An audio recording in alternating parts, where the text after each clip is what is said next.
का मतलब क्या होता है, ये कॉन्ट्रैक्ट में भी हमने पढ़ा था, ठीक है। एक्सप्रेस कॉन्ट्रैक्ट होता है और इम्प्लाइड कॉन्ट्रैक्ट होता है। एक्सप्रेस कॉन्ट्रैक्ट का मतलब वो था कि जहां पर you have specifically mention, specifically आपने किसी चीज को क्या किया है, मेंशन, कि you want this type of product only, understood, of this quality, of this quantity, understood, of this grade, यही मुझे चीज चाहिए, आपने स्पेसिफाई किया है, then it will become what, your express contract. So you have specified it. Implied में हमने क्या पढ़ा था, it is what, by default, which means it is pre assumed,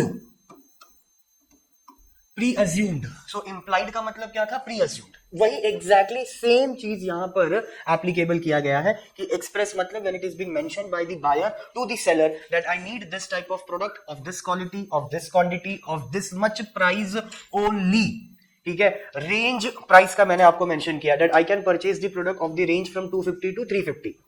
तो मैं 249 का भी नहीं परचेस कर रहा हूं, 250 से 350 तक का मेरा क्या है, रेंज है। आप उसमें मुझे कोई भी प्रोडक्ट दो, I am ready to purchase it because I have expressly mention to the seller कि मेरे को यही चाहिए और यही मेरा कंडीशन है, यही मेरा एसेंशियल है, यही मेरा स्टेटमेंट है कि ये क्वालिटी चाहिए, ये प्राइस चाहिए, इतना ही क्या चाहिए, क्वांटिटी। अगर आप मुझे दे रहे हो then we will do a contract with you, अगर आप नहीं दे रहे हो तो मैं आपके कॉन्ट्रैक्ट को क्या कर दूंगा, रेप्यूडिएट या कैंसिल। इंप्लाइड में बाय डिफॉल्ट है, you will get only, you don't need to ask for it, it is being pre assumed by the buyer कि ये तो मिलने वाला ही है। Simple as that. Fine. So this much only we have to understand, and then we will go to the main point of the context, which talk about condition and warranties may be either express or implied. Fine. So when the term express of the contract state they are implied when not been expressly provided. तो implied का मतलब यहाँ पर क्या बोला कि जब हमने specifically mention नहीं किया है, not been expressly provided, then it will be what? It will be implied. ठीक है। Implied conditions are incorporated by the law of the contract of sale. Express condition क्या, which are agreed between the party at the time of contract and are expressly provided in the contract. So while making the contract I have mention you the pointers, that pointers should only covered from your side. इससे ज्यादा मुझे कोई चीज चाहिए नहीं, because मैंने खुद से मेंशन कर दिया है। आप मुझको पूछो दैट व्हाट यू वांट, इसके पहले मैंने ही आपको बता दिया what is my need, what is my want, ठीक है। तो I have expressly mentioned to you that I need this and this, that is why it comes under the category of express condition. Implied condition on the other hand, it is been presumed, वहां पर mention किया है वो word, ठीक है, which are presumed by law to be present in the contract, to be present in the contract. Presumed का मतलब क्या होता है, आपने खुद से अनुमान या सोच लिया है कि ये तो मिलने ही वाला है, ओके, ठीक है, fine. Now the following are the conditions are implied. अब यहां से मेन चीज चालू हो रहा है। Following conditions are implied in a contract of sale of goods unless the circumstances of the contract shows a different intentions. Now implied condition क्या है, बाय डिफॉल्ट है, एक्सप्रेस नहीं पढ़ रहे हैं हम, ठीक है, हम इंप्लाइड पढ़ रहे हैं जो कि बाय डिफॉल्ट है। तो बायर ये मान के चल रहा है कि आपको तो पता ही होना चाहिए ये, मतलब if I am going to your shop to purchase a product, ठीक है, तो this is I have informed you, now it is being implied to the seller कि वो मुझे प्रोडक्ट वही देगा जो मेरा क्या है, नीड है या मेरा वांट है। तो हम implied कंडीशन पढ़ रहे हैं, हम एक्सप्रेस पढ़ रहे नहीं है। तो implied कंडीशन में सबसे पहला पॉइंट क्या बोल रहा है, condition as to title. Now again same thing, title यहां पर मतलब हो जाएगा ओनरशिप। तो बायर प्रिज्यूम कर रहा है कि मैं जिससे सामान खरीद रहा हूं, मैं जिससे प्रोडक्ट परचेज कर रहा हूं, उसको प्रोडक्ट बेचने का अधिकार है। अंडरस्टूड, समझा मैंने क्या बोला? बायर ये प्रिज्यूम कर रहा है, ये बायर का इंप्लाइड है। When you go to a shop to purchase any product, do you ask the licence to the shopkeeper of that shop before purchasing the product? No, it is an implied condition कि आपने मेरे building के नीचे दुकान open किया है और अगर आपके पास वो प्रोडक्ट है जो मुझे चाहिए, तो मैं आपके दुकान में सीधा जा रहा हूं और आपको बोल रहा हूं 1 लीटर अमूल का दूध दो, दैट्स इट, ठीक है। अगर है तो आप दे दोगे, नहीं है तो मैं किसी दूसरे दुकान पर चला जाऊंगा। मैं वहां जाने के बाद ये नहीं पूछ रहा हूं कि ये दुकान आपने खरीदा है या आप इसको रेंटल पे लिए हो। Do you are asking this all questions to the shopkeeper? No. Simple as that. या आपकी ओनरशिप है या आपका रेंटल एग्रीमेंट है, पहले आप अपना रेंटल एग्रीमेंट दिखाओ। First I will be getting what you say, first I will be convinced कि ये शॉप आपका है या आपने रेंटल पे लिया है या anything, then I will purchase I'm so sorry. Then I will purchase a product from you. ऐसा कोई भी कंडीशन होता नहीं है। हम ये मान के चलते हैं कि दुकान आपका है तो आपको बेचने का अधिकार होगा। मैं सिर्फ आपके पास आके अपना प्रोडक्ट क्या कर रहा हूं, डिमांड कर रहा हूं। अगर वो प्रोडक्ट आपके पास है तो आप मुझे वो प्रोडक्ट क्या करो, बेच दो। It is as simple as that.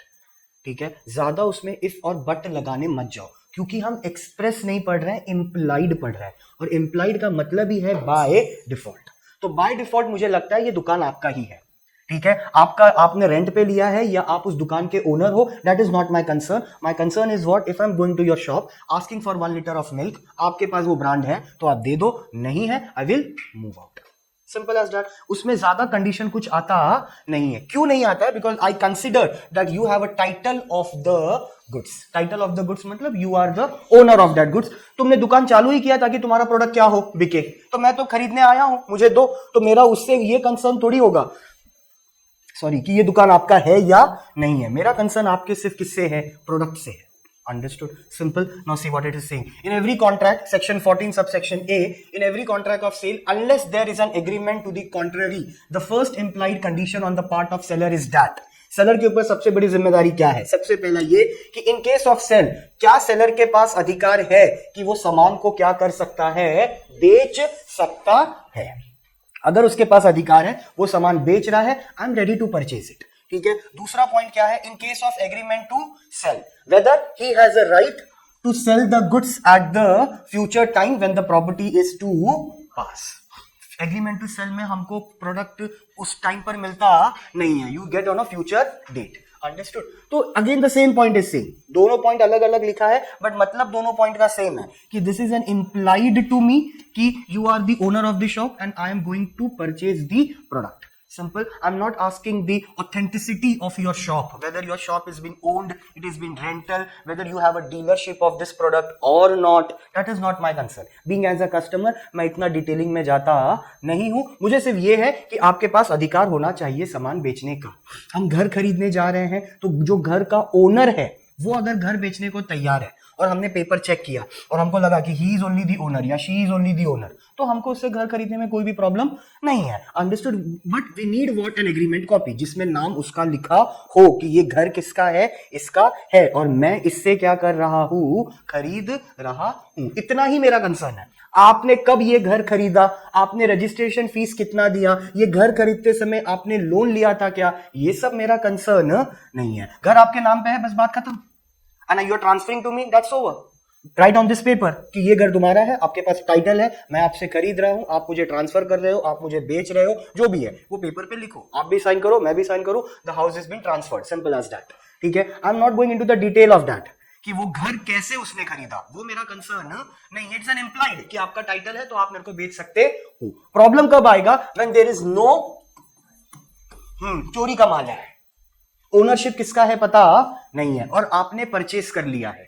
Now you are also under the threat of what कि पता नहीं किसका माल सामान है, ये गुड्स है, क्योंकि ओनरशिप इसका कोई मुझे पता नहीं है। अंडरस्टूड? जैसे इफ यू टॉक अबाउट ना the product which are being auctioned in the market, जिनका ओनर प्रॉपरली है नहीं। ठीक है। व्हेन यू टॉक अबाउट चोर बाजार है ना कुर्ला में, अंडरस्टूड? अब वहां पे जो भी प्रोडक्ट है वहां पर ओनरशिप पूछने जाओगे तो कभी नहीं पता चलेगा, क्योंकि वो सामान है किसका पता नहीं है। आप ये मान के चल रहे हो कि चलो ठीक है मैं उससे प्रोडक्ट परचेस कर रहा हूं, दैट्स इट, बिकॉज यहां पर टाइटल नहीं है। अगर वो सामान चोरी का है और तुमने उसको परचेस किया है और वो सामान तुम्हारे हाथ से भी गुम गया, you can not even do a complain also. Why? Because police वाला सबसे पहले यही पूछेगा ये गुड्स तुमको दिया किसने, तो तुम बोल रहे नहीं पता, तो कहां से परचेस किया? फिर मार्केट से।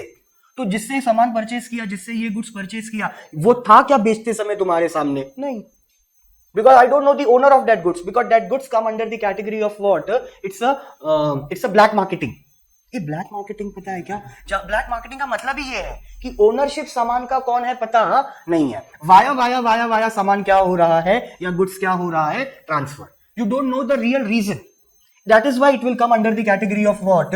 Scam, or it will come under the category of fraud.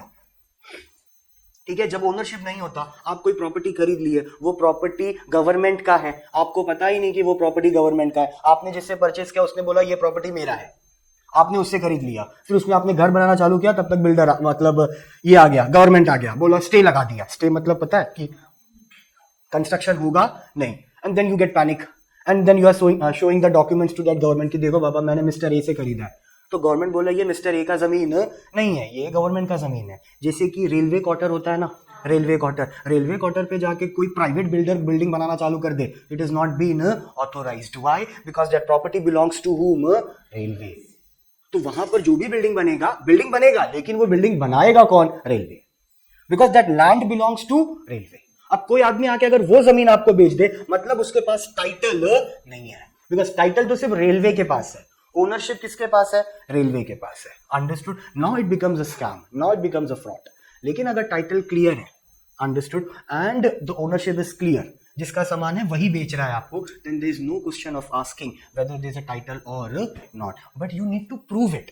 ठीक है, जिस तरीके से मैं बोल रहा हूं वैसे रैंडमली ट्रांसफर होता नहीं है। जब कल मैं भी अगर किसी सेकेंड हैंड प्रॉपर्टी परचेस करने जा रहा हूं, तो पेपर तो मैं चेक करूंगा ना, या सिर्फ यही बोल के छोड़ दूंगा कि नहीं सर ने बोला था टाइटल होना चाहिए, ये बोल रहा है, ये मालिक है, इसकी बात मैं मान लेता हूं और इसका घर क्या कर लेता हूं? खरीद लेता हूं। ऐसा प्रैक्टिकली तो होता नहीं है। वो अगर बोल भी रहा है सामने वाला कि घर मेरा है, तो भी हम उसको क्या बोलते हैं? Show me what the documents paper.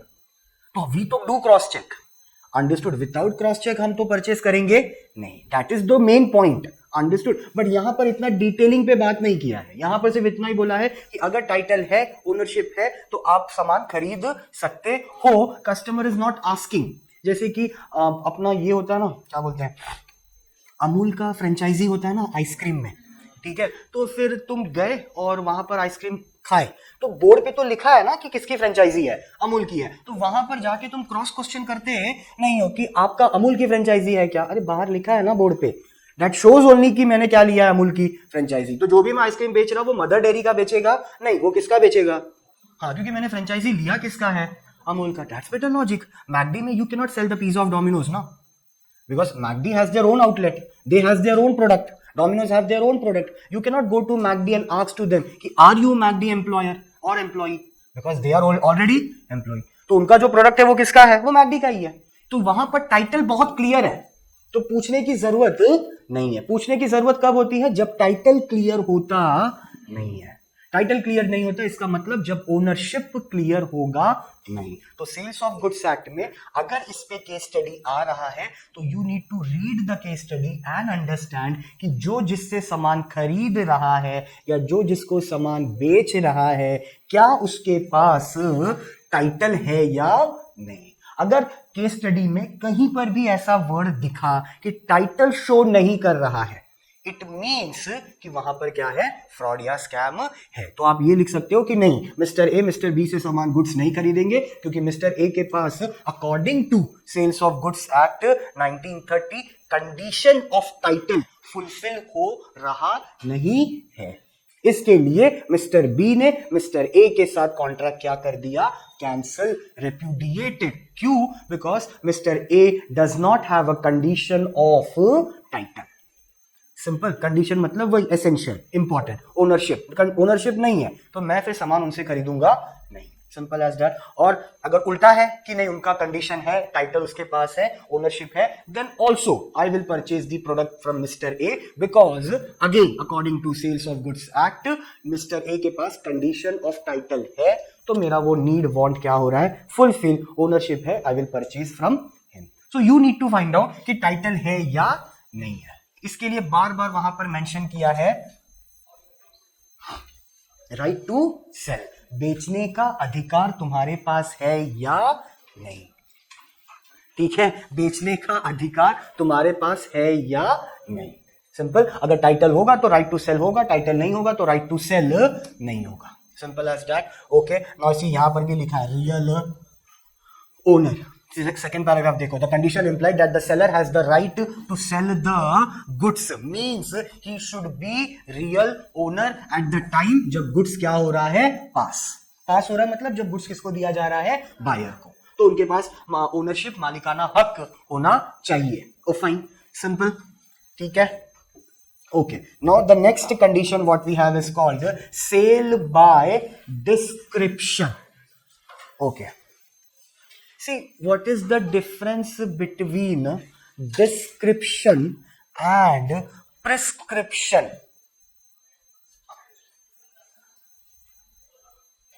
Description and prescription, यह दोनों वर्ड का मतलब सेम है. ऐसा है तो भी हो सकता है, नॉट ए प्रॉब्लम. डिस्क्राइब किया है. Okay, how to consume it. Okay, fine. So description means when you describing about the product. Understood. That description कैसे हो सकता है? I need a blue colour XL size Chinese collar shirt. ये मेरा क्या हो गया? Description. I have described you everything. In a product of shirt, what kind of things I need to say you? I have described you everything. I have described you the color. I have described you the size. I have described you the pattern of my shirt. अब half या full वो भी तुम बोल सकते हैं. तो ये पूरा क्या हो गया? डिस्क्रिप्शन. ठीक है. जैसे कि टेलर जो हो रहा है वो जब तुम्हारा नाप ले रहा है तो वो प्रॉपरली डिस्क्राइब कर रहा है कि यहां का बाजू कितना होगा. ठीक है. चेस्ट पे वो कितना टाइट होगा या ढीला होगा, लेंथ कितना होगा, वो प्रॉपरली मेंशन कर रहा है ना. फिर उसके हिसाब से वो कपड़े को क्या कर रहा है? कट कर रहा है और आपको कपड़ा बना के दे रहा है. That you have given him the description.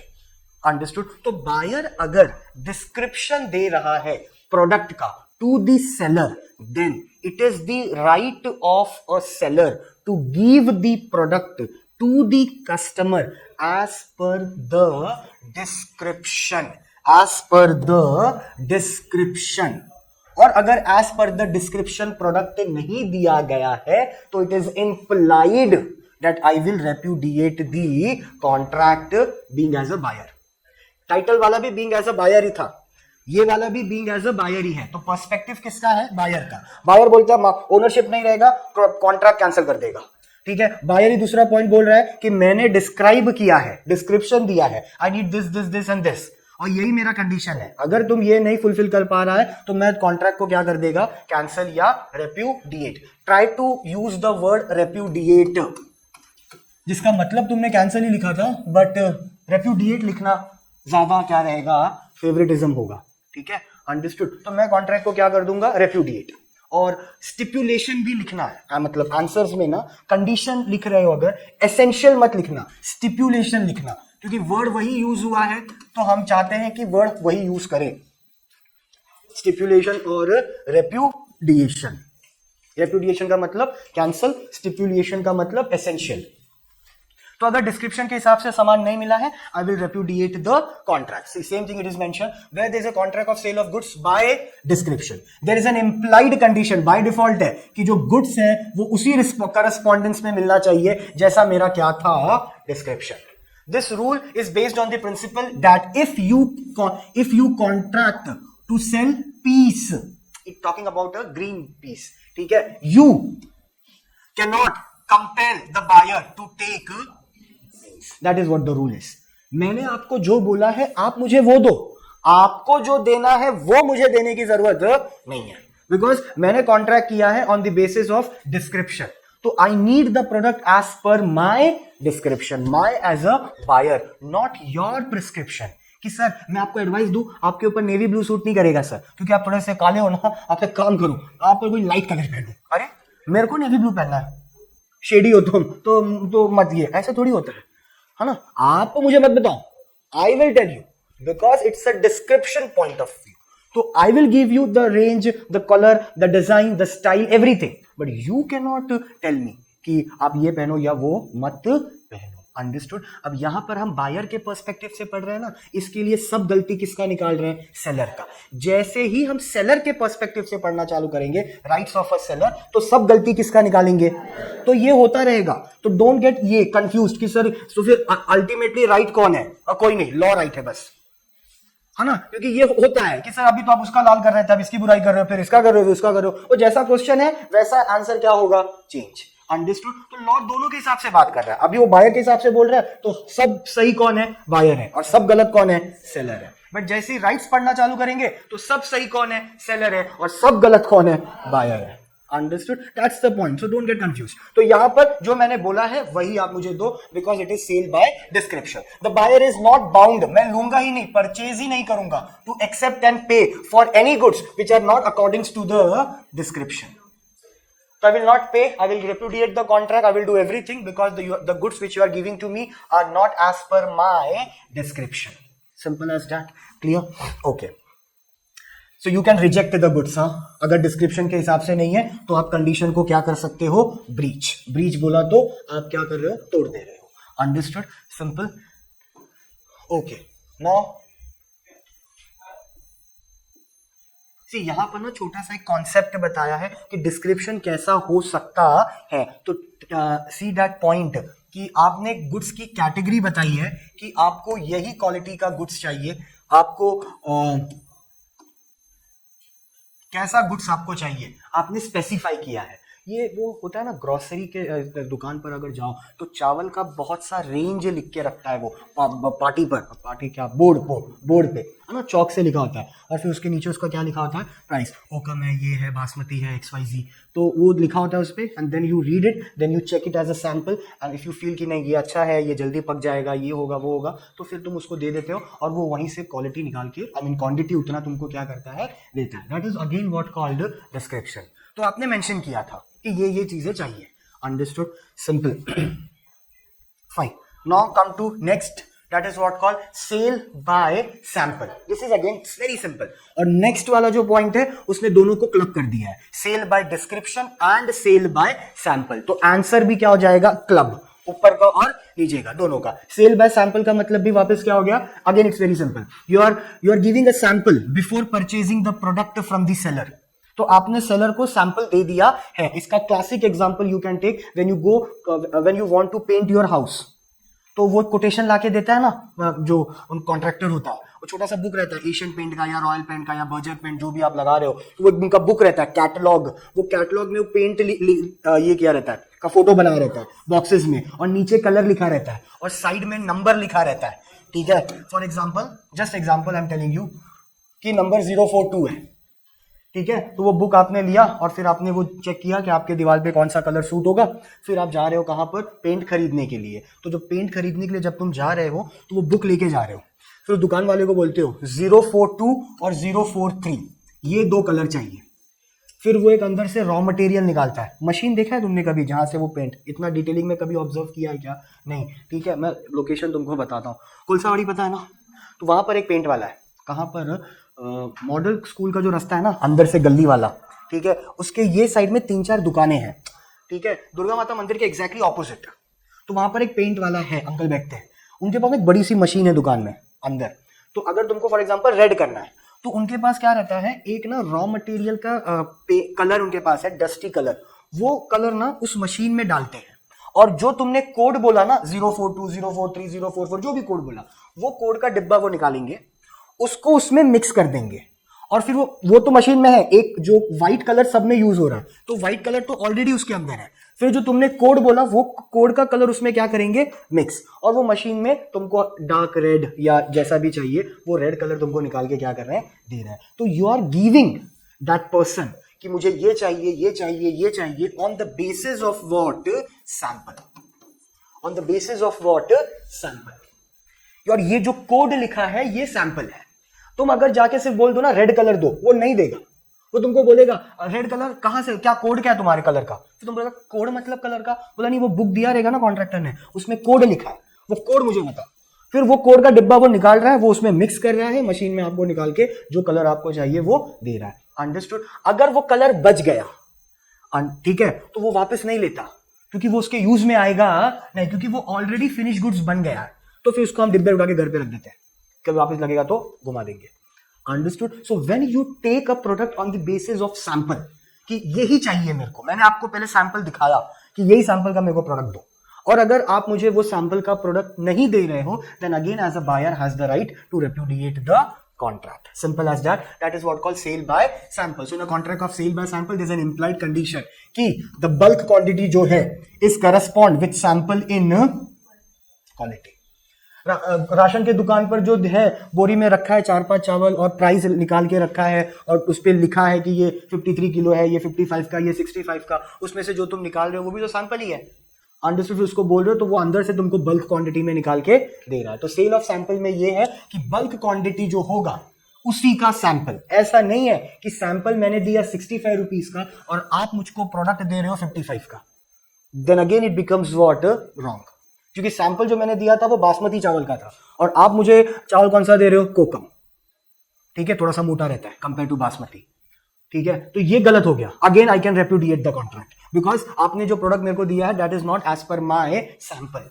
I have given you the sample which means कि मुझे उसी सैंपल का बल्क क्वांटिटी चाहिए, तभी तो सैंपल दे रहा हूं ना मैं, ताकि आपको प्रॉब्लम ना हो। सिंपल एज दैट, ठीक है, फाइन।